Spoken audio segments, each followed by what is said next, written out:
à l'affaire Azer.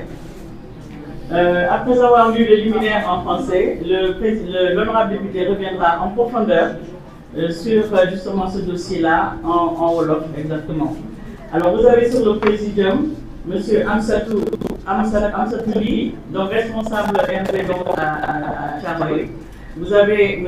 Aziz Pouy, qui est le responsable, en tout cas le directeur des cadres de la République des Valas.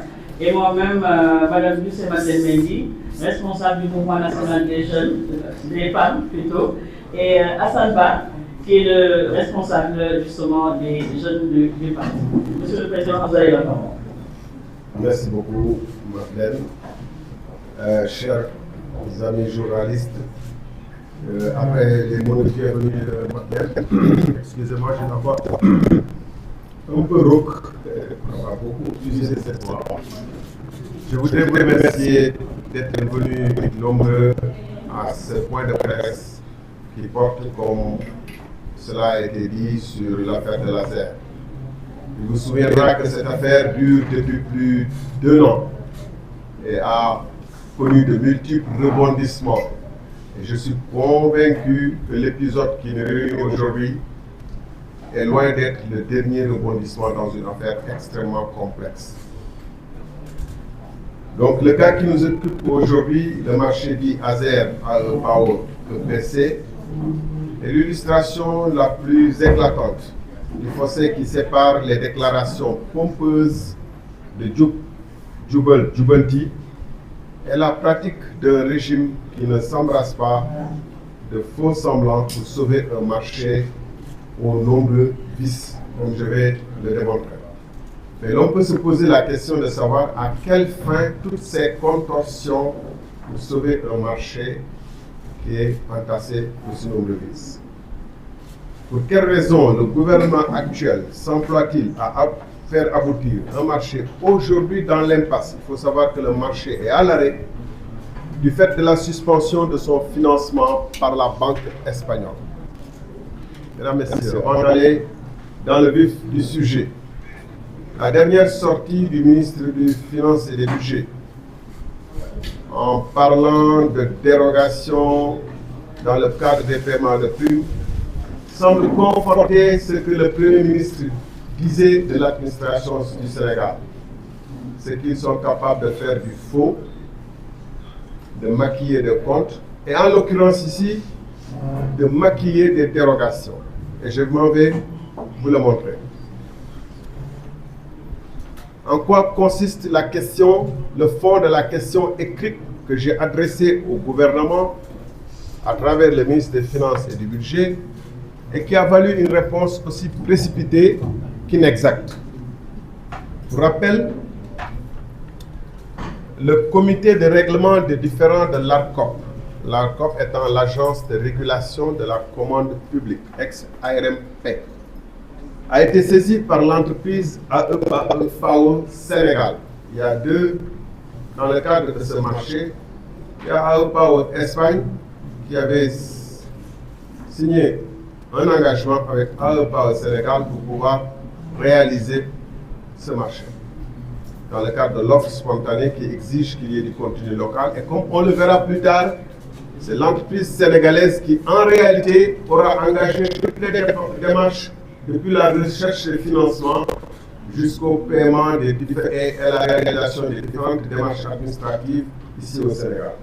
Donc, pour rappel, le comité de règlement des différends de CRD de la COP a été saisi par l'entreprise AEPAO Sénégal pour dénoncer l'irrégularité des garanties émises par la compagnie Sonac au profit de l'entreprise espagnole AEPAO SEPC.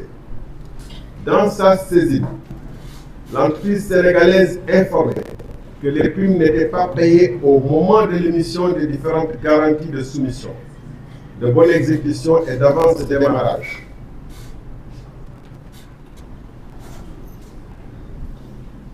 Rappelle le comité de règlement des différends donc, qui a été saisi. Dans sa saisine, l'entreprise a dit que les primes n'étaient pas payées au moment de l'émission. Un manquement grave qui contreviendrait aux dispositions pertinentes de l'article 13 du code ciment et sanctionner un tel manquement par la nullité de toutes les garanties exigées dans le cadre du marché, ce qui entraînerait la nullité du marché lui-même. À l'issue de l'examen du dossier de requête aux fins de dénonciation, dans ces sessions hebdomadaires, des membres du comité de règlement des différends de l'ARCOP ont instruit le directeur général d'ouvrir une enquête sur l'objet, d'informer le DG de la SONAC, la société qui a donné la garantie, du contenu de la dénonciation et de lui réclamer sa version des faits et la mise à disposition de tout document et information susceptible de prouver la régularisation des titres émis. Dans le cadre de l'instruction du dossier de dénonciation, la Direction générale de SONAC a saisi à plusieurs reprises, lettre du 12 juillet 2024, du 23 juillet 2024, du 7 août 2024, pour ne citer que celle-là, donc a saisi à plusieurs reprises la Direction générale de SONAC et à chaque fois en mettant en copie le ministre des Finances et du Budget, le ministre des Énergies, du Pétrole et des Mines et le directeur national des assurances. Ces correspondances avaient pour objet d'informer le DG de la SONAC du contenu de la dénonciation reçue de AEPA au Sénégal. Cette dénonciation remettait en cause la légalité des titres garantis que la SONAC a émise pour couvrir les risques potentiels du marché d'électrification rurale lancé par ASER. Il est indiqué au DG de la SONAC, à travers ses correspondances de l'ARCOP, que le plaignant affirme sans détour que les primes afférentes aux garanties n'ont pas été libérées au moment de l'émission des attestations en violation de la loi, c'est-à-dire de l'article 13 du Code ciment. Dans sa réponse aux différentes correspondances de l'ARCOP demandant la preuve du règlement des primes, la SONAC, installée dans un embarras profond et très gênant, a passé son temps à esquiver complètement la question soulevée. Le DG a à chacune de ses réponses tenté de manière flagrante d'esquiver la question en parlant de ses relations commerciales avec l'entreprise espagnole ou en mentionnant ses engagements et sa responsabilité.